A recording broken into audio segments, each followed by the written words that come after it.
What's going on, everybody? Welcome back to Living Electric. We took last week off just because both of our lives are getting busy right now. So so busy. Yeah. But we just spent the past half hour catching up because we haven't talked in a while. but we're back. I was in I was in Anaheim last week at ACT Expo, Advanced Clean Transportation Expo. So that was why we couldn't record. I was traveling and just busy with full-time work stuff. So luckily it's all EV related still. So we're going to kind of talk about what I saw today. Definitely. Yeah. So it's funny you mentioned Las Vegas because like every time I think of this, I think Las Vegas. Right. I don't know why, because was it in Vegas last year? It's in Vegas next year. So this show has grown like exponentially in the past few years just because of where EV technology has gone. Yeah. So I actually went to the show last year. It was in Long Beach in like relatively small convention center, and they sold out like all the booths instantly like last year. So they're like, we need a bigger venue. So they moved to Anaheim this year, which is a pretty big convention center. And then they sold that one out really quickly again as well. So now we're moving to Vegas, which is the biggest conference area you can be in. Oh, it's huge. Yeah, that one's massive. So, because I was there for, I think we chatted on one of our previous episodes, I was there for CES, and they have not only the main Vegas convention center, they also have like the Venetian has a convention center, and all the casinos have convention halls as well. So it gets very like big very quick. So definitely. I mean, this is not EV related, but do you ever think there'll be like a mega conference where they'll have to like tie all the conference centers together? There's like multiple cities and like you've got like trains in between them and stuff. We're expecting 10 million people. Yeah. Anyway, sorry, that was a stupid comment. No, you're good. Well, it's funny with these too, and we'll get into it here, but the vehicles they have to bring in as well, because most of these booths, it's not a normal conference where it's just like, oh, here's your 20 by 20 booth with like some whatever in it, like CES is. People are literally bringing in Class 8 like semis onto the show floor to show, hey, here's our new EV, which is just like a whole different world. So you definitely need a lot more space for a conference this size. But yeah, I got to see a lot of cool stuff. EV, this is the Advanced Clean Transportation Expo is what ACT Expo is short for, and it is very fleet focused. So the focus is really on large vehicles, large numbers of vehicles, not only on the vehicle side, but also charging, software, everything in between. So this is where they all kind of come out to play, I guess, all the people in the industry. That's really cool. Yeah, we were looking at the map before we joined, started recording today, and there's a lot of attendees. Like, I mean, I always feel like maps don't do it justice to just the sheer amount of people who are in this area, but there's a lot of well-known companies that showed up here. Yeah, basically every major charging hardware manufacturer is there. So like ABB's there, Autel, like most of the big names, Tritium, most of the big names in the charging industry are there. And then you've got a lot of the big networks there as well. So Blink was there, Ford Pro, like a lot of these software platforms for doing fleet management and the like are all there. And then on the non-EV side, I was actually surprised how much hydrogen and like fuel cell stuff was on display there. So I'm still kind of like wireless charging, I guess, initially. I'm still kind of on the fence about whether or not that's going to kind of make it into mainstream just because of how a lot of the early pilot stuff has gone. But they're definitely continuing to push it, and people are still trying to throw money at it to make it work. So we'll see where that kind of progresses. I think there's still some hurdles to overcome with that technology, but that was on display as well with a lot of vehicles, not only on the like energy production side for generators and stuff, but also the actual fueling vehicles. So my question for you, now that let's talk about hydrogen for a second, since we've always been a little critical of hydrogen on our podcast. I think it'd probably be good to talk about that because I know that is a concept that people it's a very controversial type of fuel. Right. And I think that it would be good to dive a little further into that. But anyway, so when you were there, did you get a chance to learn about any of the technology, about like how beneficial it would be for like generation, like all that type of stuff? I did a little bit, and the thing I always go back to is hydrogen is not a fuel source, if you will. Like it's an energy storage mechanism. So just like a battery is an energy storage mechanism, hydrogen fuel or hydrogen itself is an energy storage mechanism. So you're taking energy of some sort, transferring it into hydrogen, and then you're putting the hydrogen into a vehicle that then goes into a fuel cell to create energy and power a vehicle and push it along the road. So I always go back to, why are we converting all of this stuff from, like, you need electricity to create hydrogen? Why don't we just take the electricity we already have and charge a battery? So I'd have to look through, obviously there's some efficiency losses and stuff through the whole technology, but I always come back to, like, why are we doing all this conversion when we could just charge a battery directly instead of converting it into hydrogen and then fueling something and shipping that around as well? You don't always have hydrogen just popping up on site somewhere. Like, that's a large process, and it's not very efficient to do it just like locally on site, at least not that I'm aware of. So I think all the energy that goes into creating hydrogen sometimes like doesn't make it worth it financially. Yeah. And just hydrogen as a molecule just has a lot of problems with storing it, with using it as a fuel, all this stuff. Not that lithium ion and batteries don't have their own problems, but hydrogen itself, we've seen historically, has just been hard to work with. It's an incredibly small molecule. It leaks out very easily. It's just hard to manage and store, if you will. So that whole, just a lot of those complications, again, not to completely poo-poo it, but like there's still a lot that needs to be overcome to see that deployed in a wide scale. So definitely.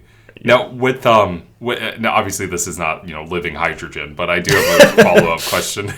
So, based on what you learned at ACT Expo, do you feel like that industry is going towards the right direction in terms of like improving storage and, like generation of hydrogen and all that stuff? I think so. There's definitely the sentiment that, and also just to give some background, ACT Expo 10 years ago, at least from what I've heard, it was all instead of hydrogen, it was compressed natural gas. It was like all these alternative fuels that were kind of a fad, and like no new vehicles are really using that anymore. So hydrogen could very well be a similar thing to that, where it's kind of a stepping stone to get to something else. And we've seen compressed natural gas is slightly better for the environment than burning diesel. Like, some of these are just kind of incremental improvements. So I think the thought is there that it is advanced clean transportation. Like, what is the future of fueling and transportation? What does that look like as a whole? So I think the thought is there. I think it's just, does this make sense from an execution standpoint, like to deploy on a wide scale? So got it. Okay. That's at least where kind of the mindset I saw from a lot of people, which is good. I think people are thinking about the right things. It's just making it all happen. Yeah. We'll get there. Right. Nice. So this is living electric, so let's get back to that. Yeah. So point is, like, I'm very much on the boat. We should just electrify as many things as possible. And to be clear, hydrogen vehicles are EVs. Like, they have electric motors. They still use electric platforms. Instead of using a battery, they use a hydrogen fuel cell. So it still is electrifying, which I'm a fan of. It's just the battery source that's that I disagree with. So anyway, but there was a lot of cool large EVs there. Like I said, lots of large semi vehicles, which was awesome to see. We'll see how popular those are long term. We've seen Tesla making their semi. Some others are trying to do something very similar, and we'll see. I guess a lot of these are still very much in the prototype stage or pilot stage, where they've only got a few deployed or they have their demo vehicle, but that's about as far as they've gone. So if I had one thought that I walked away with, is we are still on the bleeding edge of this stuff. We are not anywhere close to wide scale. Yeah. Yeah. Yeah, especially with heavy duty vehicles. Right. Like I feel like the light duty, we're definitely more, we're more progressed in that aspect than I think the heavy duty aspect. 100%. But I think so. Question for you. So, was there anything about batteries at this expo? Like, was there any like manufacturers or anything like that? Not a ton. Batteries wasn't a huge focus, which is kind of interesting, being it is a battery technology really is going to drive, pardon the pun, this whole move towards electric, right? Yeah. The battery technology really are going to be the winners here. So I think that's historically what has helped Tesla a ton, because they're not just taking a battery off of some other manufacturer's line and throwing it in their car, which I think a lot of these vehicle manufacturers are doing. They're working on the development. They're working on partnerships to build batteries and create these platforms. So not a huge focus on that, but also, frankly, I wasn't there to look at vehicles. I was there to look at charging. So yeah. I didn't get a full dive into all that piece of it. So I could have missed some stuff there. I don't want to make it sound like there wasn't that stuff there. Okay. I was just curious because I really feel like when solid state batteries are, like in production and they're being implemented, I really think that's going to be a game changer, especially for heavy duty, vehicles, because I really feel like the charging aspect is battery chemistry, obviously the charging stations are getting more powerful every single year, right. But the battery chemistry, as we talked about with Jeremy at Hevo, that's what's really holding back some of these vehicles. How that's set up. So it's gonna be interesting to see how that's implemented within heavy duty, because I really think that could revolutionize that industry. Right. Yeah, I completely agree. I think like you said, the battery platforms, battery like progressions in that area really are gonna drive this forward. So I'm excited to see where all that goes. I think we've been talking about solid state batteries as, it's 2 years away for the past 10 years, but it's still not here yet on a wide scale.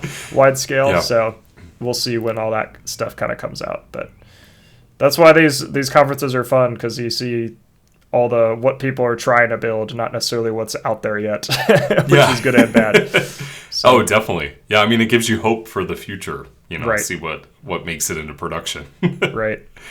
Yeah. Another interesting trend I saw was on the charging side.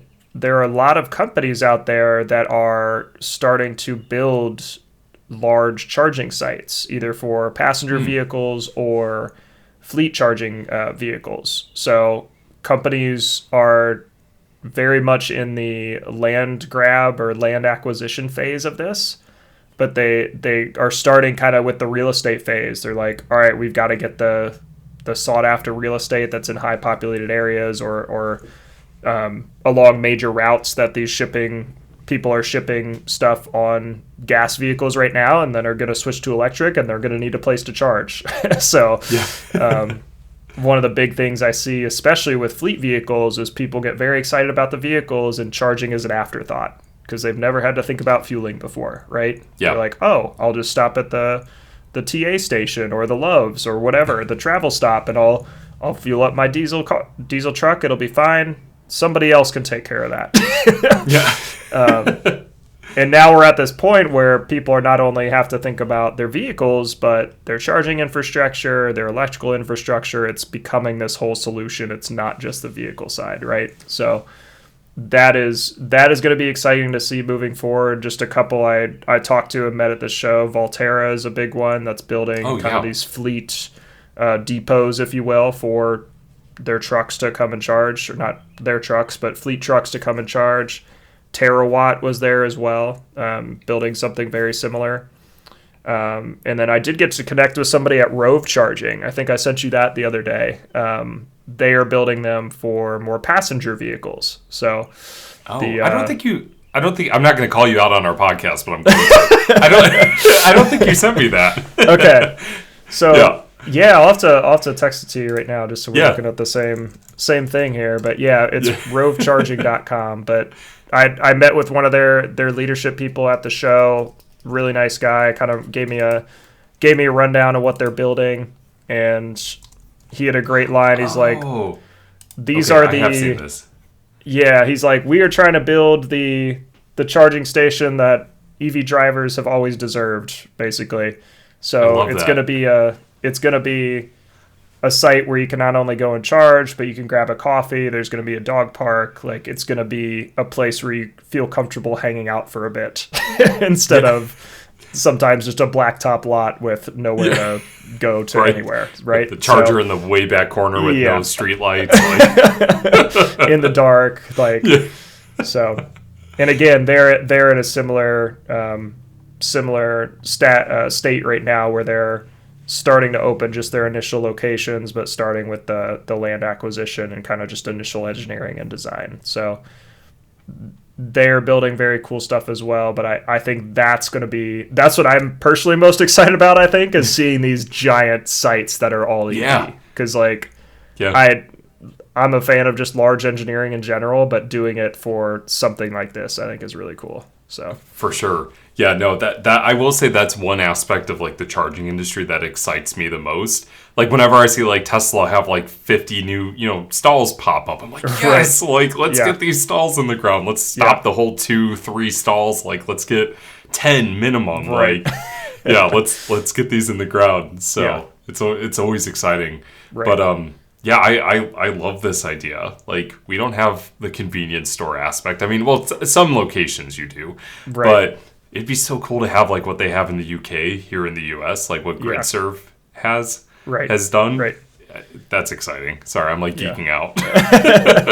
No, I was too. Like, there's always something, like, just when I think I'm getting like bored with EVs or EV charging or whatever, somebody else will come out with something like this. I'm like, that's really cool, and like gets Yes. me excited about it again. So Yeah. those are some of the things I think I'm most excited about. Not only on the charging side is really cool. The software side, I'm excited to see what they do there. Like, I'm hoping Nudo can be a part of some of that stuff as we progress, just with some of our capabilities and our flexibility. But I know other people are building cool stuff too. So that part is going to be very cool, because there's a whole software platform that's got to control this stuff as well and communicate with cars and Oh yeah. change load and react to demand response events. Like, all of that stuff is going to be very, very cool to see implemented on a wide scale. So Yeah, absolutely. I was actually just thinking about this tonight, about how sometimes when like a new vehicle comes to the market and sometimes it has issues charging at certain networks because they weren't prepared software wise to like have it interact with the brand new car that hit the market. Yeah. I mean, like, obviously, software is complicated. It's very hard to get it like perfect, but it would be Right. really cool. And I'm sure companies are working on this, but like in real time, maybe AI could be implemented where if there's a brand new car to the market, the station could learn and then pass that data back, to progress elsewhere. I'm all talking hypothetical, but that would be really cool if like the chargers were smart enough to learn in real time that, hey, this is a brand new Cybertruck or whatever, might be hitting the market. Yeah. We're prepared to charge your car. You won't have issues charging here. Right. Like, Right. yeah, that would be Yeah, I know really a lot cool. of networks are working on stuff like that already, where they have their innovation centers or their testing centers where they're like in communication with OEMs to be like, oh, the new Hummer or whatever is coming out, bring one over so we can test it, so Yeah. it'll charge on our stations. So yeah, I think that's going to be very important moving forward. So Yeah, oh, for sure. that's a focus on a lot of fleet vehicles as well. When they're coming out with a new truck or whatever, they want to make sure when they sell that truck to a customer that they have charging options that work with their specific vehicle. So Yeah. that's an important piece as well. Even though there are all these standards and these software stacks that they're supposed to line up with, that doesn't always work out that way in Yeah. in Yeah. practice, right? So actually plugging in a car, actually testing it, actually running it through stuff is really the only way to be 100% sure. Oh, for sure. Yeah. I still stand by it. Software is hard. It's hard to perfect. So Right. that's so cool. So question for you. I've talked with some other people, cybersecurity and like the security of charging stations. Yeah. Was that mentioned at all, like in any of your conversations? Not in Like conversations I connection-wise? had, but certainly that is starting to become one of the concerns across the industry, because you're not only talking about electrical equipment, you're also talking about connected electrical equipment that is pulling significant load from the grid. So anytime you can control something like that, it's a good and bad thing, right? Yeah. You can use it for good to adjust things, but you could also potentially override things and cause issues or what have you. So that's certainly the next focus, I think, in the industry, is locking down a lot of that stuff from a security perspective, because things are more connected than ever. So Yeah. you gotta be ready for a lot of stuff. So Definitely. Well, this expo seems really cool. Hopefully I can go next year. yeah, it was, like I said, this is my second time there. The one thing I was slightly disappointed in is it seemed like a lot of the equipment, a lot of the actual physical stuff I saw was very similar to the previous year's show. Like, especially on the charging end, it didn't look like anybody had released anything crazy. But also, I track this stuff pretty closely, so it maybe be kind of recency, like I've seen this online or whatever, so I'm like, this isn't as exciting. And everything is online now, right? You're not seeing usually if you've seen something, you're like, oh, I've heard about this or I've seen this before. It's not brand new to you. So that part was a little disappointing, but a lot of new companies there that were either brand new to the market or only been in the market a few years, so it was cool seeing them and talking to them about what they're doing. So yeah, I agree with you on that aspect. Like, I feel like we haven't really seen a lot of announcements with like new hardware. I mean, like, you know, like I know that a few of like the Chinese manufacturers, they've announced. I will have to look up what the company is, but I think there was like an 800 kilowatt charging station that was unveiled within the past 2 months. But like that's the thing. Like, I haven't seen anything that like has just blown my mind recently. Right. Like, yeah, I feel like we were definitely, and it might honestly play back to like the capabilities of the vehicles as well. Mm-hmm. Like that, you know, I feel like we're starting to plateau there, where it's like the cars are capable, the chargers are capable. This is what it is right now. Yeah. So yeah. And that's what makes this market so unique too, is so many different things need to align and like catch up to, for everything to be working on like a platform, if you will. So it's not only vehicles, it's not only chargers, but it's the software systems that are controlling everything. There's a lot of handshakes and things that have to line up and work together to actually make something work, right? So you mentioned like an 800 kilowatt charger.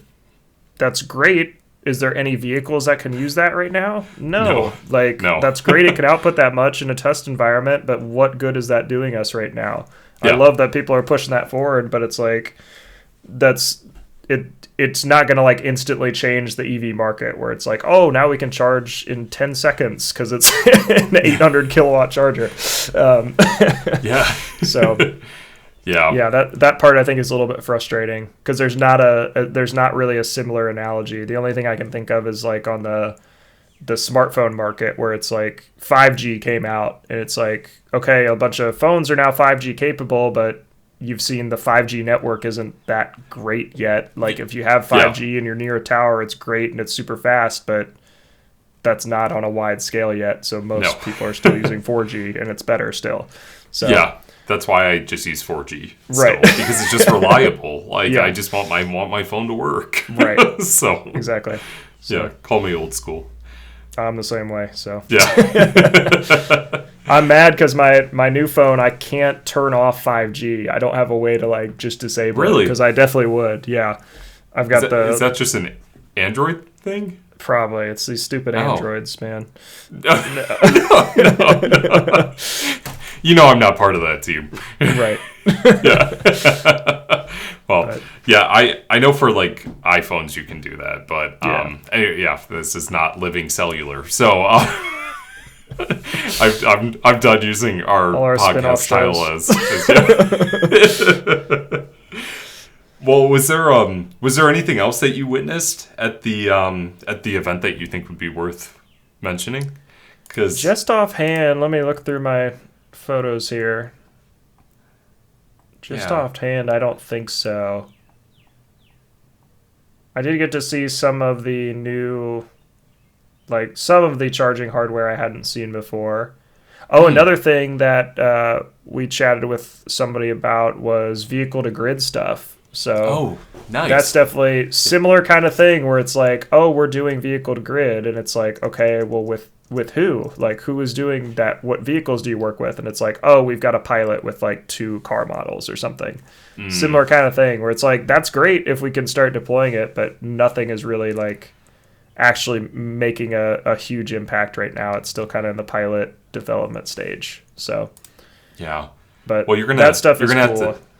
Yeah, I was gonna say you're gonna have to make note of things that you witnessed this year, especially when it comes to like these like up and coming technologies, Right. And see where they're at next year. Like, Yeah, that would be pretty cool. Make note of which companies are doing which and check in with them. definitely. Or which ones weren't around, aren't going to Yeah, be well, around. Yeah, which ones are still there? Yeah. Yeah. I won't name names, but yeah, I was joking with some of the coworkers about that. He's like, yeah, these few companies, I don't think will be here next year. I'm like, ooh. Oh. Yeah. Lordstown Motors. Let's keep going, please. Yeah, But- there's a couple that I'm kind of iffy on if they'll make it through 2024. So, Yeah. that's well. that's the nature of a up and coming market like this, though. Oh, for sure. It's hard Yeah. to get out. So, We know how the economy is at the moment too. So yeah. yeah.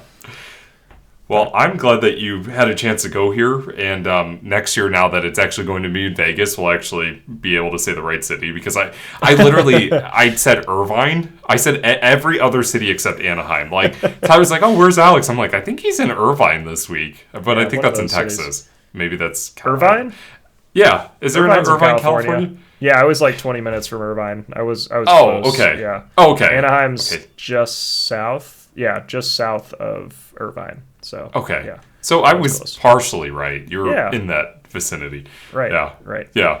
But Yeah, I was Well, again not EV related, but I was our hotel literally I could see Disneyland from my hotel. That's where Wow. Disneyland is in Anaheim. So, yeah, I didn't get a chance should've to went. go, but yeah, I wish I did. If I had an extra day, I probably would have tried to go, but it didn't work out. So you could have seen their parking lot with all the charge point stations. Like they Oh, have yeah. like hundreds. Well, maybe not hundreds, but they had like all those rows of charge point stations. It's- Yep.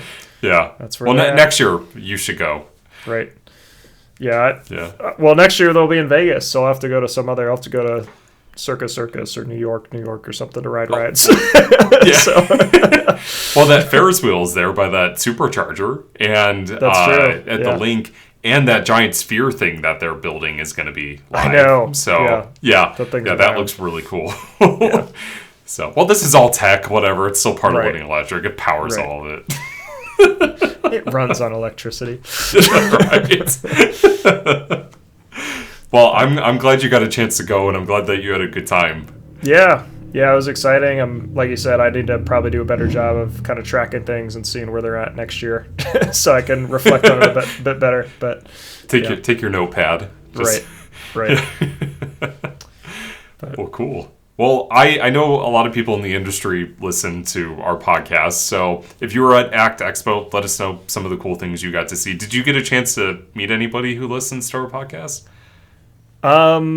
I think a couple people asked me about it because they're like, "You do the podcast, right?" And I was like, "Yes, I have a podcast." So I try not to like hawk my podcast at at shows like this. Be like, I need the pamphlets or something with our faces on it. We're like But yeah. solicitors. Yeah. Yeah, I try to keep it low key. I'm like, oh yeah, I have a podcast. So yeah. Yeah, But- I'm the same way.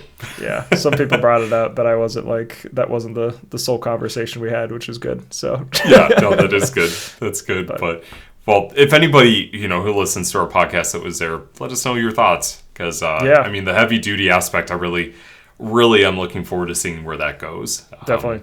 So that's really cool. Yep. Yeah.